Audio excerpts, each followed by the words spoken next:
अस्सलाम वालेकुम दोस्तों। हमने अकबर और बीरबल की दास्तां की बुक शुरू की थी। आज उसकी मैं एक और कहानी आपको सुनाता हूँ। चले शुरू करते हैं। एक दफ़ा की बात है कि मलका के भाई ने एक औरत के साथ बदसलूकी की। जब शहंशाह को इसका इल्म हुआ तो उसने अपने साले को दारुल खिलाफा छोड़ जाने का हुक्म दिया और कहा कि वो कभी वापस ना आए। बहरहाल मलका का भाई जो कि दरबारी भी था, वो महल को छोड़ना ना चाहता था, क्योंकि उसको ऐसी शाही जिंदगी की सहूलियात किसी दूसरी जगह पर मुयसर न आने थी। उसको मलका की सिफारिश पर दोबारा दरबारी मुकर्रर किया गया था।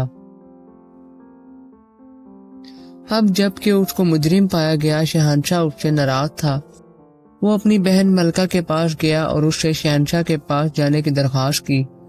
भाई ने मलका से दरख्वास्त की कि वो शहंशाह से अपने अहकामात वापस लेने की दरख्वास्त करे, मगर मलका बड़ी परेशान और गमगीन थी कि उसके भाई ने एक औरत के साथ बदसलूकी की थी। अकबर के दिल में औरतों के लिए बड़ा कदर था। वो किसी को औरतों के साथ बदसलूकी करते हुए बर्दाश्त नहीं कर सकता था। मगर मलका ने अपने भाई की खातिर शहंशाह के पास जाने का फैसला कर लिया। मलका ने शहंशाह से रहम की अपील करने की बजाय उससे दलाइल करने शुरू किए। क्योंकि उसका भाई शाही खानदान से ताल्लुक रखता था, इसलिए उसको ये हक हासिल है कि वो दूसरे लोगों के साथ बदसलूकी करे और उस पर नजरअंदाज कर दिया जाए। और मलका ने मुतालबा किया कि उसके भाई को महल में दोबारा दरबारी के ओहदे पर फाइज किया जाए। मगर शहंशाह ऐसे दलाइल की वक़्त देने के लिए तैयार ना था। उसने कहा कि कानून से बालातर कुछ भी नहीं। उसके बरअक्स शाही आदमी को दूसरे अफराद की निस्बत ज्यादा नज़्म ज़ब्त का पाबंद होना चाहिए।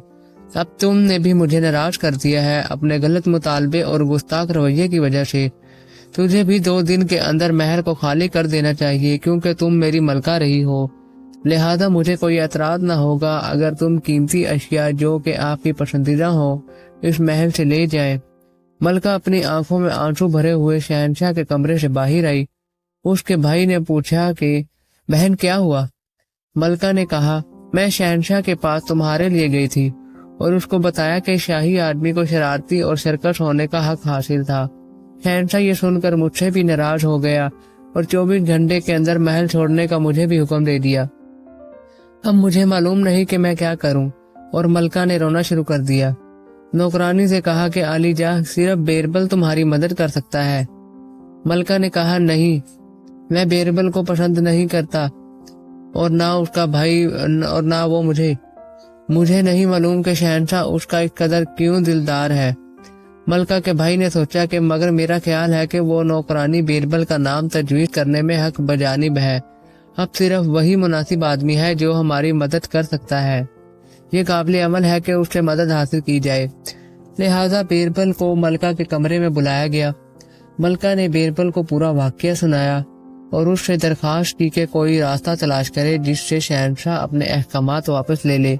बीरबल ने पूछा, शहंशाह ने अपनी पसंदीगी की कोई भी शय आपको ले जाने की इजाजत दी है? मलका ने जवाब दिया कि हाँ, उसने कहा है, मगर एक शादीशुदा खातून के लिए अपने खावन से ज्यादा कीमती कौन सी चीज हो सकती है? बीरबल ने चिल्लाकर जवाब दिया कि तुम्हें अपने खावन को भी अपने साथ ले जाना चाहिए। फिर बीरबल ने मलका से अपना लाइहा अमल बयान किया और उससे कहा कि वो आगे बढ़े और उसके मुताबिक अमल करे। मंसूबा के मुताबिक थोड़ी सी ख्वाब आवर दवा मशरूब में मिलाकर शहंशाह को देनी थी, तो मलका ने शरबत के गिलास में ख्वाब आवर दवा मलाई और वो शहंशाह को पेश किया, ये कहते हुए कि मैं जा रही हूँ, बराह किराम शरबत का गिलास पी लें जो कि खसूसी तौर पर तुम्हारे लिए मैंने तैयार किया है। शहंशाह ने वो शरबत का गिलास पिया और थोड़ी देर के बाद वो सो गया। तो मलका नौकरों की मदद से शहंशाह को बाहर उठाकर ले गई और उसको पालकी में रखकर अपने नौकरों से अपनी निगरानी में वहां ले गई। मलका अपनी पालकी में बैठी और इस तरह उसके आदमी और पालकी शाही महल से बाहर आए और मलका के वालिद की तरफ रवाना हुए, जो कि कुछ फासले पर वाक़या था। मलका का बाप अपनी बेटी के अचानक पहुंचने पर बड़ा हैरान हुआ। फिर उसकी नजर पालकी में पड़े हुए शहंशाह पर पड़ी। वो गुमसुम सा रह गया ये सब देखकर और कुछ न बोल सका। मलका ने अपने वालिद को बताया जो कुछ महल में वाक़या हो चुका था। उस मलका ने यह भी बताया कि यह बीरबल था कि जिसने शहंशाह को खूब आवर दवाई देकर ले जाने का मशवरा दिया। ملکہ کے باپ نے کہا کہ جب شہنشاہ بیدار ہوگا تو کیا ہوگا، وہ یقیناً تمہیں سزا دے گا۔ ملکہ باپ سے کہتی ہے کہ میں چونکہ اب شہنشاہ کو اٹھا کر لے آئی ہوں تو میں ہر قسم کے حالات سے نمٹنے کے لیے تیار ہوں۔ شہنشاہ کو اندر لے جائیں۔ شہنشاہ کو اٹھا کر اندر لے جایا گیا۔ شہنشاہ بیدار ہوا تو اس نے اپنے آپ کو سسر کے گھر میں پا کر بڑا حیران ہوا اور ملکہ اس کے قریب بیٹھی تھی۔ تو شہنشاہ بڑا غضبناک ہوا اور چلایا کہ کون مجھے یہاں لایا ہے، کون مجھے قتل کرنا چاہتا ہے؟ ملکہ نے کہا کہ اگر آپ کی یہ خواہش ہے تو میں مرنے کے لیے تیار ہوں، مگر میں آپ سے درخواست کروں گی کہ میری بات سن لیں، اس سیکھ کے آپ کوئی حکم دیں۔ ہاں یہ سچ ہے کہ میں تجھے یہاں لائی ہوں، آپ نے مجھے اجازت دی تھی میں اپنی کوئی بھی قیمتی چیز اور پیاری چیز دے جاؤں جو کہ جس کو بھی میں قیمتی سمجھوں۔ تم میرے نزدیک قیمتی ہو اور اس وقت سب سے پیارے تھے۔ سونا اور ہیرے جواہرات مجھے اس قدر خوش نہیں کر سکتے جتنا تمہارا پیار اور ہم نشینی مجھے کر سکتی ہے۔ میں نے صرف تمہارے حکم کی تعمیل کی ہے۔ جب میں نے محل کو چھوڑا تھا میں نے وہی چیز اپنے ساتھ اٹھائی جو مجھے سب سے زیادہ قیمتی نظر آئی۔ شہنشاہ نے فوری طور پر اندازہ کر لیا کہ ملکہ کو اس طرح کرنے کے لیے کس نے سمجھایا ہے، اور بیربل کے سوا کوئی دوسرا نہیں ہو سکتا جس نے ملکہ کو یہ چال سمجھائی ہو۔